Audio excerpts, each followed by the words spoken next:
শঙ্কার মেঘ, কারণ বঙ্গোপসাগরে তৈরি হবে অতি শক্তিশালী নিম্নচাপ এবং যার জেরে অক্টোবরের শেষের দিকে ঘূর্ণিঝড় হওয়ার আশঙ্কা রয়েছে।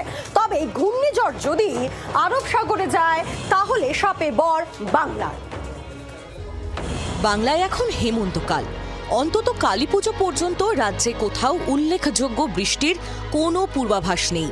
আনুষ্ঠানিকভাবে 13ই অক্টোবর বর্ষা বিদায় নিয়েছে পশ্চিমবঙ্গ থেকে, কিন্তু বিদায়ের এই মুহূর্তে আবহাওয়াবিদরা ঘূর্ণিঝড়ের ইঙ্গিত দিচ্ছেন।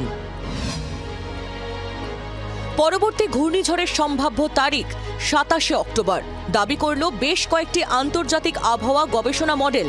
তার মধ্যে ইউরোপীয় ইউনিয়নের মানক সংস্থা ওয়েদার ফোরকাস্টিং সিস্টেম দাবি করেছে 25শে অক্টোবর ভোরে দক্ষিণ আন্দামান সাগরে ইন্দিরা পয়েন্টের কাছে বঙ্গোপসাগরে একটি অতি শক্তিশালী নিম্নচাপ তৈরি হবে।